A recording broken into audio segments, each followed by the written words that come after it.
لأمل الهدى ونعم المصير. رب يسر ولا تعسر بالخير. أعوذ بالله من الشيطان الرجيم. بسم الله الرحمن الرحيم. الحمد لله رب العالمين خالق خلائق الأجمعين فاطر السماوات والأرضين باعث الأنبياء والمرسلين والصلاة والسلام على سيدنا ونبينا مولانا ومولى الكونين جد الحسن والحسين أعمي أبي القاسم محمد اللهم صل على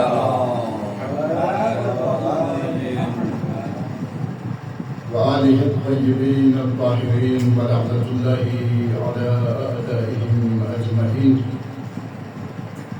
أما بعد قال رسول الله صلى الله عليه وآله وسلم إن الحسين مصباح الهدى وسفينة النجاة. صلوات بڑے محمد علیہ محمد. اللهم صل على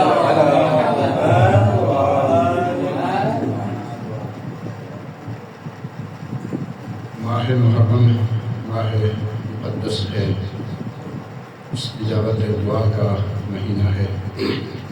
بارگاہ عزت میں دعا کرتے ہیں پروردگار تجھے محمد و آل محمد کا واسطہ، شہدائے کربلا کا واسطہ، مسلمانان عالم جہاں کہیں بھی ہے تیرے حفظ امان میں رکھے اللہ. شایان حیدر کرار دنیا کے جس کونے میں بھی ہے خدائے ان کے مال جان ناموس آبرو کی حفاظت فرما. پرچم اسلام کو سربلندی عطا فرما، پرچم کفر کو سرنگوں فرما، مقامات مقدسات کی حفاظت فرما. خدا جو بیمار ہیں انہیں شفا کاملہ واجب عنایت فرما، جو پریشان حال ہیں ان کی پریشانی کو دور فرما. خدایا ہمیں علوم آل محمد کو پڑھنے، سمجھنے اور عمل کرنے اور دوسروں تک پہنچانے کی توفیق عطا فرما. حاضرین کی جو دلی شرعی حاجات ہے پورا فرما. جو برادران امتحانات دینے والے ہیں پروردگار انہیں امتحانات میں کامیابی نصیب فرما. بانی مجلس کی دلی شرعی حاجات کو پورا فرما. پروردگار اس قلیل سی عبادت کو اپنی بارگاہ میں قبول و منظور فرما. پروردگار اس مجلس کے حقیقی وارث صاحب اعضاء امام زمان علیہ السلام کے ظہور میں تعطیل فرما. ان کے قلب مطہر کو ہم سے راضی و خوشنود فرما. تمام دعاؤں کی قبولیت کے لیے مل کے صلوات پڑھی محمد و آل محمد.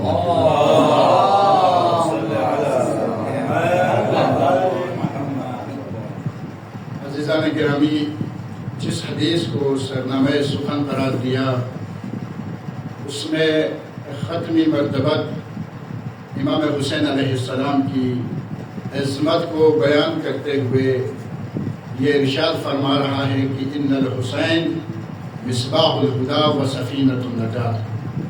بے شک حسین ہدایت کا چراغ ہے اور نجات کی کشتی ہے. گویا اس فرمان میں، اس حدیث میں سرکار دو عالم امام حسین علیہ السلام کو دو چیزوں سے تشبیہ دے رہے ہیں. ایک مصباح الہدی یعنی ہدایت کا چراغ، اور دوسرا سفینۃ النجات، نجات کی کشتی سے. کیونکہ ہدایت کا چراغ اور سفینہ نجات وہ دو چیزیں ہیں کہ ہر انسان کی ضرورت ہے. کیونکہ انسان کے لیے اپنی زندگی میں دو چیزیں بہت ضروری ہے. ایک تو صحیح راستے کا تعین اور دوسرا منزل مقصود تک پہنچنے کا واسطہ. صحیح راستے کا تعین مصباح الہدی کے ذریعے ہوتا ہے اور منزل مقصود تک پہنچنے کا جو وسیلہ ہے وہ تمسک و سفینۃ النجات ہے. یہ دو چیزیں انسان کے لیے ضروری ہے. جبھی تو ذات امام حسین علیہ السلام کو پیغمبر نے مصباح الہدی اور سفینۃ النجات سے تشبیہ دے کر امام حسین علیہ السلام کی عظمت کو بیان کیا. مصباح الہدی یعنی ہدایت کا چراغ. چراغ کی خاصیت یہ ہے کہ جہاں جہاں چراغ جلتا ہے وہاں روشنی ہوتی ہے اور اندھیرے کا خاتمہ ہوتا ہے. ظلمت مٹ جاتی ہے چراغ کی روشنی کی یہ طاقت ہے کہ اس روشنی کے سامنے کبھی اندھیرا کبھی ظلمت اپنی طاقت دکھا نہیں سکتے، بلکہ جہاں چراغ جلے وہاں سے ظلمت و تاریکی کا خاتمہ ہوتا ہے۔ اور چراغ کی خاصیت یہ ہے کہ اس چراغ سے جتنے چراغ جلاتے جائے، ہر چراغ جلتا ہوا روشنی پھیلاتا ہوا جاتا ہے، لیکن پہلے چراغ کی روشنی میں کمی نہیں آتی۔ یہ چراغ کی خصوصیت ہے۔ جبھی تو رسول گرامی نے امام حسین علیہ السلام کو مصباح الہدیٰ، ہدایت کے چراغ سے تشبیہ دے کر یہ بتلا دیا کہ حسین ہدایت کا وہ چراغ ہے کہ جس کے نور سے عالم انسانیت میں ایسی روشنی پھیلتی ہے کہ جو حسین کے اس نور کو دیکھ لے، اس نور سے متمسک ہو جائے تو کبھی وہ ظلمت و تاریکی کے ببر میں پھنس نہیں سکتا، وہ کبھی تاریکی اور اندھیرے میں نہیں پڑ سکتا۔ اور رسول گرامی نے دوسری تشبیہ سفینۃ النجات سے دی، نجات کی کشتی سے۔ کشتی کس لیے استعمال ہوتی ہے؟ کشتی انسان کو سمندر کی طغیانی سے بچاتی ہے، طوفانوں سے بچاتی ہے اور انسان کو منزل مقصود تک پہنچاتی ہے۔ لیکن کیا ہر کشتی، جو بھی کشتی بنے، کیا وہ یہ ضمانت دیتی ہے کہ اس پہ سوار ہونے والا اسے منزل مقصود تک پہنچائے، اسے بمر سے بچائے، اسے طوفان سے بچائے، اسے سمندر کی طغیانی سے بچائے؟ اگر ہر کشتی ضمانت دیتی طوفان سے بچانے کی تو آج تک کوئی ایسی خبر نہ ملتی کہ کسی طغیانی میں، کسی سمندر میں کسی کشتی کے غرق ہونے کی خبر نہ ملتی۔ اس سے یہ معلوم ہوتا ہے کہ ہر کشتی نجات دینے والی نہیں ہوتی ہے۔ بہت سی کشتیاں ایسی ہوتی ہے کہ جب سمندر کی طغیانی کا سامنا کرتی ہے، جب طوفانوں کا سامنا کرتی ہے تو خود بھی غرق ہو جاتی ہے اور اپنے سوار کو بھی لے ڈوبتی ہے، اپنے سوار کو بھی لے ڈوبتی ہے۔ تو ہر کشتی باعث نجات نہیں ہوتی، اس لیے پیغمبر نے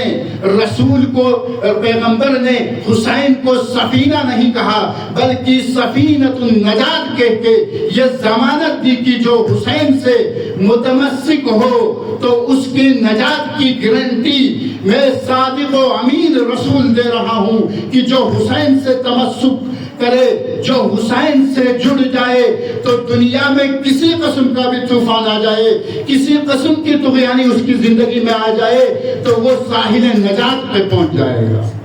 صلوات پڑھیے محمد آل محمد۔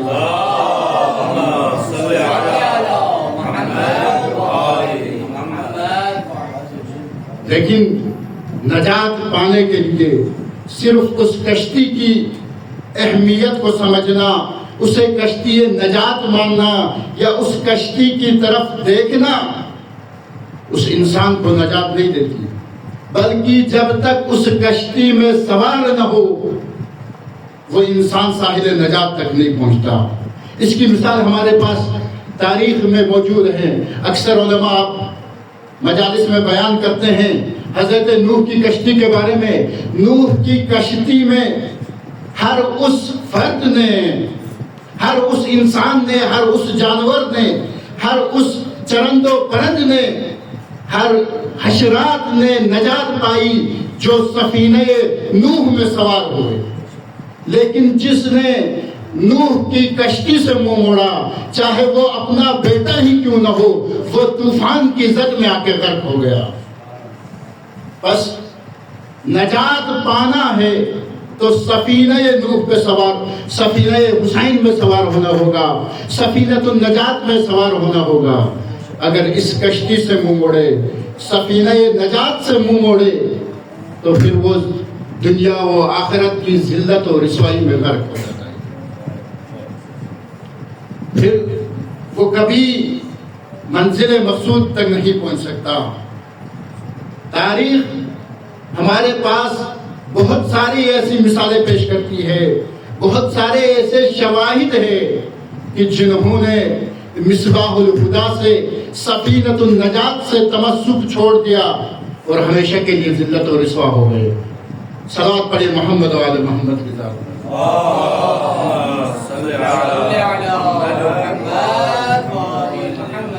جنہوں نے ہدایت کے چراغ سفینۃ النجات سے جنہوں نے تمسک چھوڑ دیا، وہ پھر پوری زندگی رسوائی میں گزارنے لگے، بستی میں گزارنے لگے۔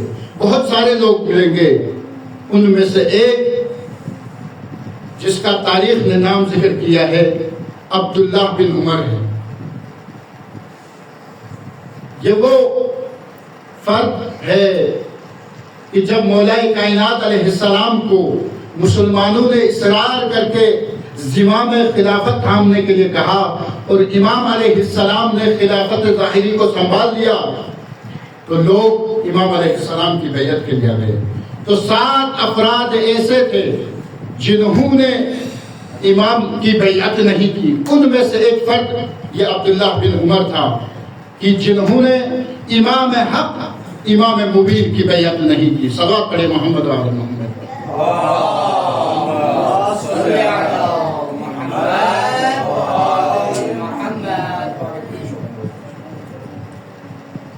امام حق کی بیعت نہیں کی، اور تاریخ بتاتی ہے کہ جب امام حسین علیہ السلام مکے سے مدینے کی طرف نکلنے والے تھے، تیاری میں تھے، تو اس وقت یہ عبداللہ بن عمر بھی مکے میں آیا ہوا تھا۔ وہ عمرے کی ادائیگی یا کسی کام سے آیا ہوا تھا۔ جب اسے خبر ملی کہ امام حسین علیہ السلام عراق کا ارادہ کر رہے ہیں، تو بڑا خیر خواہ بن کر امام حسین کی بارگاہ میں آیا اور کہا کہ فرزند رسول، اے ابا عبداللہ، آپ اپنے مقصد اور اپنے نظریے پہ ذرا سوچئے اور مصالحت کر کے یزید کی بیعت کریں، کیونکہ یزید کے پاس دولت بھی ہے، حکومت بھی ہے۔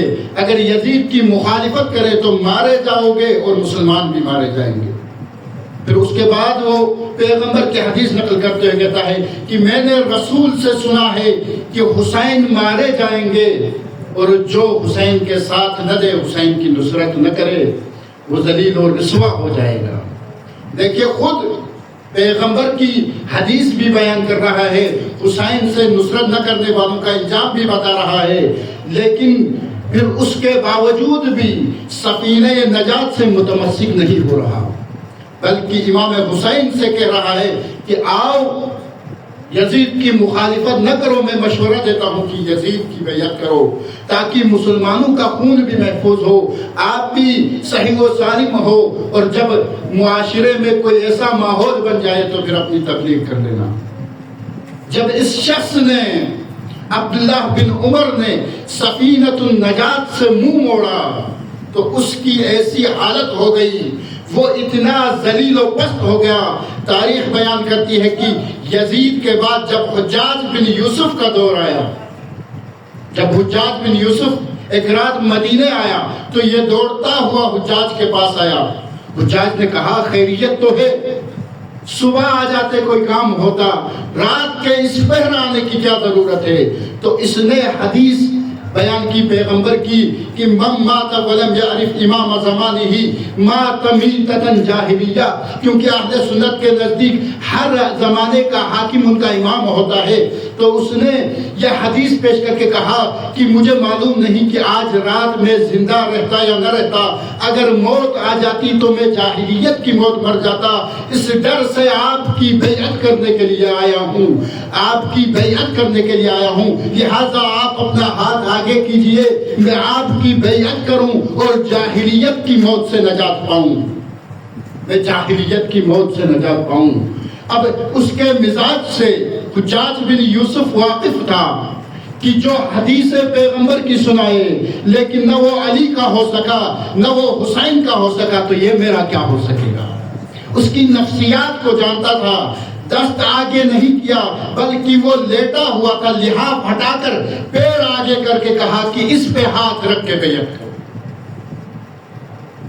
جس نے امام حق کی بیعت نہیں کی، جس نے سفینہ نور سفینہ حسین سے منہ موڑا، اس کا انجام یہ ہوا کہ ظالم و شقی ترین حجاج کے پیروں میں پڑ کر بیعت کرنی پڑی۔ اتنی رسوائی اس کی ہوئی۔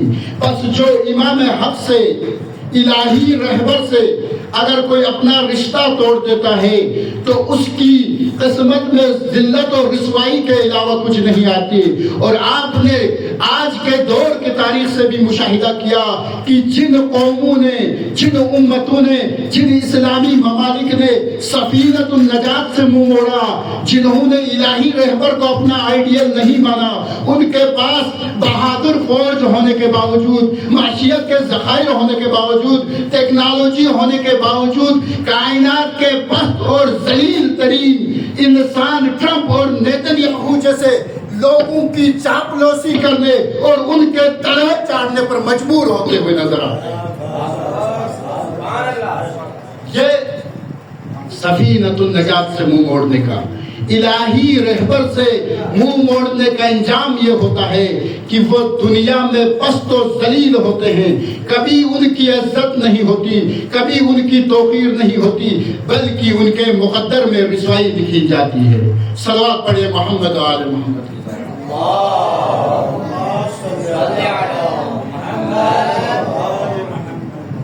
انہی میں سے ایک نام جنہوں نے سفینہ حسین سے منہ موڑا اور ذلت و رسوا ہو گئے، عبید اللہ نے حر جعفی۔ یہ وہ شخص ہے کہ جس کی ہدایت کے لیے خود مصباح الہدیٰ چل کے اس کے پاس گئے۔ دیکھیے کہ جب انسان کے مقدر میں ذلت لکھی جاتی ہے تو کتنا ذلیل ہو جاتا ہے۔ کہ یہ شخص عثمان کا حامی تھا، جنگ صفین میں مولائے کائنات کے خلاف لڑا، اور تاریخ کہتی ہے کہ یہ سب سے بڑا راہزن اور لوٹمار کرنے والا شخص تھا۔ جب امام حسین علیہ السلام کا قافلہ مقام بنی مقاتل میں پہنچا تو یہ شخص بھی وہاں پہ پڑاؤ ڈال کے بیٹھا ہوا تھا۔ امام کو خبر ملی جب اس شخص کے بارے میں، تو امام نے پہلے حجاج بن مسروق کو اس کے پاس بھیجا۔ امام کا وہ صحابی جا کر اسے دعوت دینے لگا، کہا کہ تمہیں حسین اپنی نصرت کے لیے بلا رہے ہیں، اگر حسین کے قافلے میں شامل ہو جاؤ اور اپنی جان دے دو گے تو تمہیں شہادت جیسا عظیم مرتبہ نصیب ہوگا۔ لیکن اس نے انکار کیا۔ تو امام حسین علیہ السلام جو کہ مصباح الہدیٰ ہے، الہی رہنما ہے، اتمام حجت کی خاطر خود اس کے پاس چلے گئے۔ اس کے خیمے میں جا کر کہنے لگا کہ اے پسر حر، تم ہمارے ساتھ شریک ہو جاؤ، ہمارے قافلے میں آ جاؤ، تمہارے بڑے بڑے گناہ ہیں، کیا تم نہیں چاہتے کہ تمہارے گناہ بخش دیے جائے، تمہاری توبہ قبول کر دی جائے؟ تو اس نے کہا کہ کیسے میری توبہ قبول ہوگی؟ تو اس وقت امام علیہ السلام نے فرمایا، تنصروا ابن بنت نبیک، اپنے نبی کے نواسے کی مدد کر کے اپنے گناہوں کے بخشش کا سامان فراہم کرو۔ تو اس نے کہا کہ خدا کی قسم میں یہ جانتا ہوں، جو آپ کے ساتھ متمسک ہوتا ہے، جو آپ کے ساتھ جڑ جاتا ہے، وہ ابدی سعادت پاتا ہے، لیکن خدا کی قسم مجھے اس کام سے دور رکھنا، کیونکہ مجھے موت سے بڑا ڈر لگتا ہے۔ ہاں، میری یہ تلوار اور میرا یہ گھوڑا آپ ساتھ لے کے جانا۔ اور گھوڑے کی خاصیت بتاتے ہوئے کہا کہ اس گھوڑے پہ سوار ہونے والا شخص کسی کا تعاقب کرے تو جب تک اسے باندھ لے یہ پیچھے مڑتا نہیں۔ تو امام حسین علیہ السلام نے فرمایا، اگر تم اپنی جان ہم پہ قربان کرنے کے لیے تیار نہیں ہو تو نہ تم ہمارے لیے قبول ہو، نہ تمہارا گھوڑا ہمارے لیے قبول ہے، کیونکہ میں کسی گمراہ کو اپنے مددگاروں میں شامل نہیں کرتا۔ یہ واقعہ ہمیں پیغام دے رہا ہے کہ انسان کا ماضی جتنا بھی داغدار ہو، اگر اسے سفینۃ النجات سے تمسک کا موقع ملے، جو حسین سے جڑ جائے، جو الہی رہبر سے جڑ جائے، اور اپنی جان قربان کرے تو اس کے گناہ بخش دیے جاتے ہیں اور اسے شہادت جیسی عظیم نعمت نصیب ہوتی ہے۔ اور ساتھ میں یہ بھی پیغام ملتا ہے کہ اگر امام وقت کا امام الہی رہبر اگر جان طلب کرے تو اس وقت پیچھے ہٹے لیکن اپنا مال دینے کے لیے تیار ہو جائے، اور انسان یہ خوش فہمی میں نہ رہے کہ میں اپنا مال امام کی راہ میں صرف کر رہا ہوں، امام کے راہ میں خرچ کر رہا ہوں، لیکن جان دینے کے لیے جب امام جان طلب کرے تو جان دینے کے لیے آمادہ نہ ہو، تو اس واقعے سے معلوم ہوتا ہے کہ جو اپنی جان امام کی راہ میں قربان کرنے کا ارادہ نہ رکھتا ہو اس کا مال امام کبھی قبول نہیں کرتا۔ صلوات پڑھیے محمد و آل محمد کی ذات۔ اللهم صل على محمد۔ بس عزیزان گرامی، بہت سارے ایسے کردار ملتے ہیں۔ کربلا کی تحریک کے لیے جب امام حسین نکلے تو مدینے سے کربلا پہنچنے تک بہت سارے ایسے کردار ہیں جنہیں امام حسین نے مصباح الہدیٰ بن کر ہدایت کرنے کی کوشش کی، لیکن پلٹ کر نہیں آئے اور ذلیل و رسوا ہو گئے۔ لیکن بہت کم افراد ہیں جنہوں نے اس مصباح الہدیٰ سے ہدایت لی اور امام حسین علیہ السلام کے عظیم انصار میں شمار ہوئے۔ میں اختصار کے ساتھ ایک کردار ایسا پیش کروں کہ جنہوں نے سفینۃ النجات سے تمسک اختیار کر کے فلاح و کامیابی حاصل کر لی، اور پھر اس کے بعد آپ کی زحمتیں تمام کروں۔ ایک مرتبہ مل کے صلوات پڑھے محمد و آل محمد کی ذات پر۔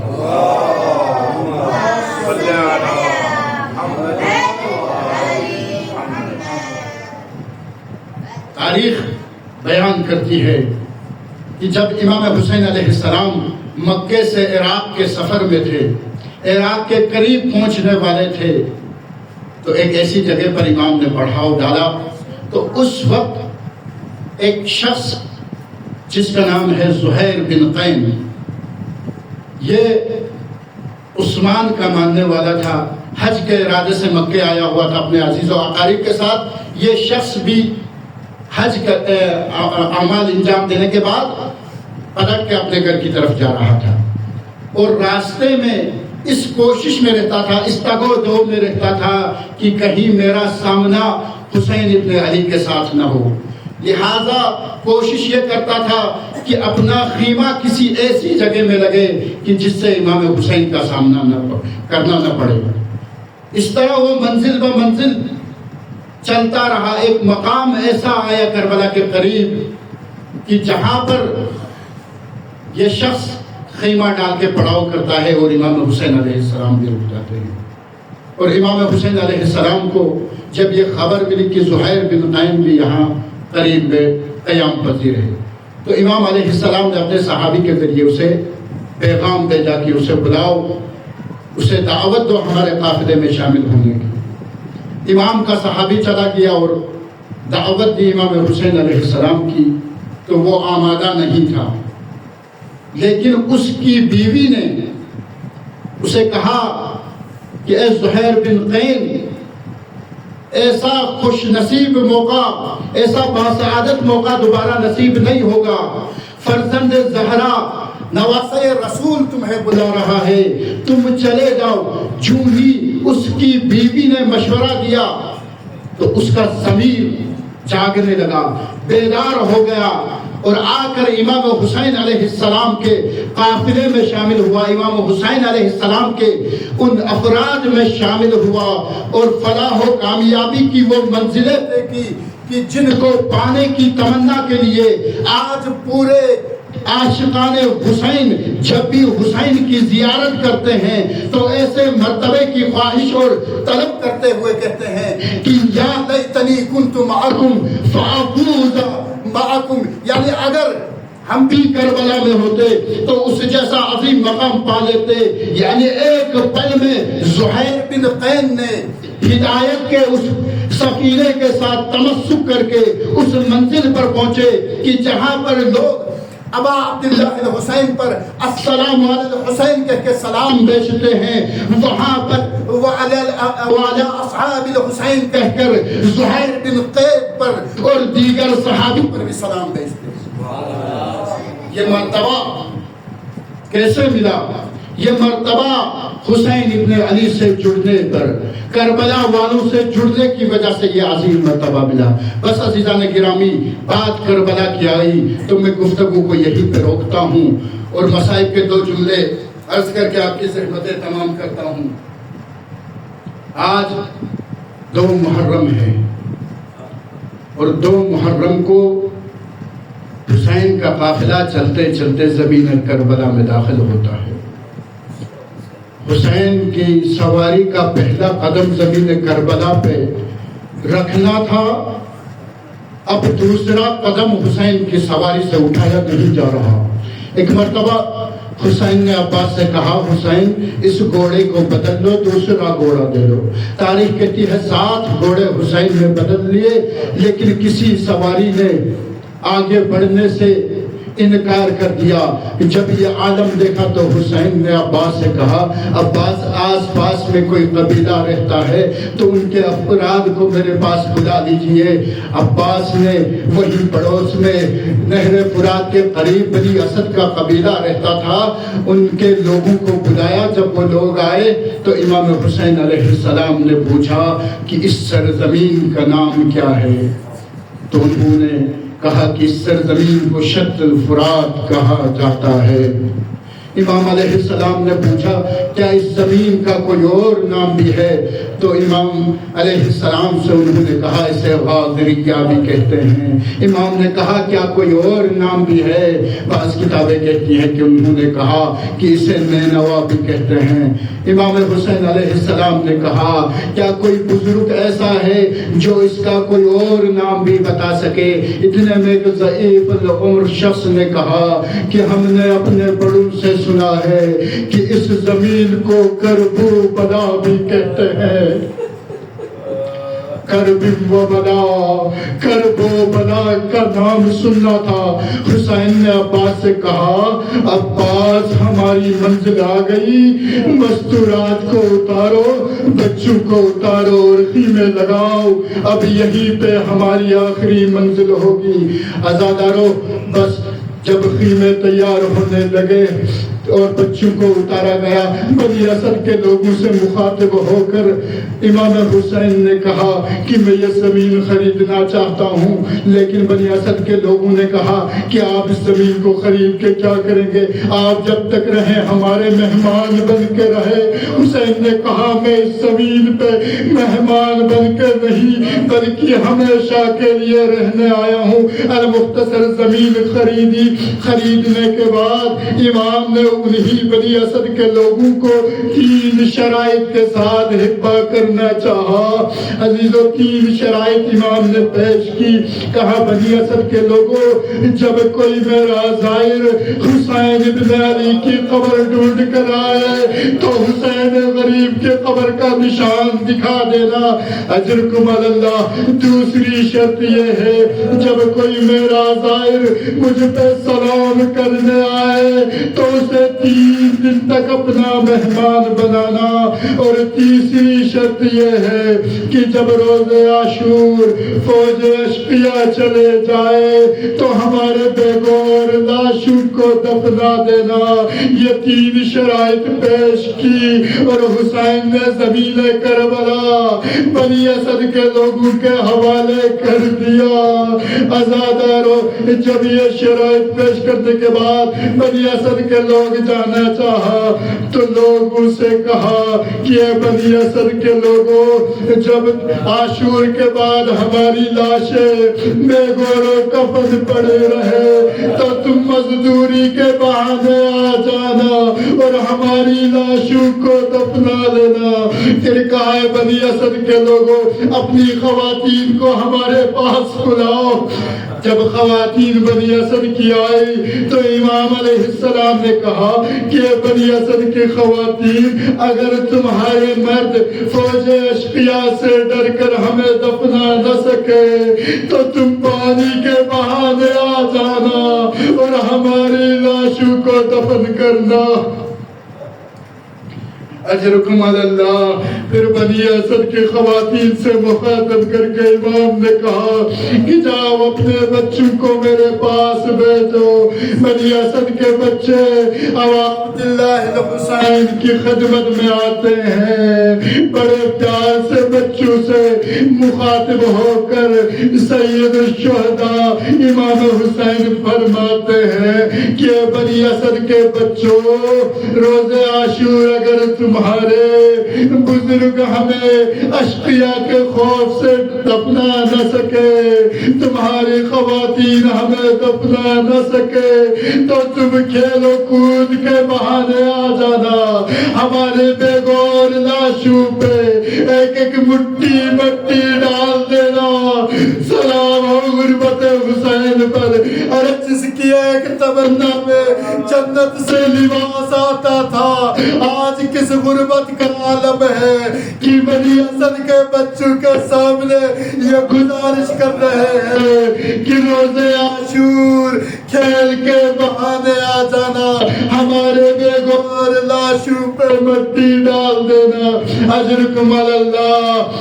جب خیمے تیار ہو گئے، تمام مستورات اپنے اپنے خیمے چلے گئی، تو جناب زینب جب خیمے میں داخل ہوئے، کسی مستور کے رونے کی آواز آئی، گھبرا کے باہر آئی، کہا بھیا حسین یہ عجیب سرزمین ہے، مجھے خیمے کے پشت سے کسی خاتون کے گریے کی آواز، کسی خاتون کے گریے کی آواز آتی ہے۔ تو امام حسین نے کہا بہن زینب اس خاتون کی آواز کو نہیں پہچانا، ارے بہن زینب وہ ہماری ماں زہرا ہے، ماں زہرا ہے، جب سے مدینے سے نکلے ہیں جنت البقیع میں چین سے نہ رہ سکی، جہاں جہاں حسین و زینب جا رہے ہیں پیچھے پیچھے زہرا آ رہی ہے، زینب تیرا خیمہ لگ گیا، زہرا تجھ پہ کیا کرنے، زہرا تجھ پہ فریاد کرنے آ گئی۔ انا للہ و انا الیہ راجعون وسيعلم الذين ظلموا أي منقلب ينقلبون۔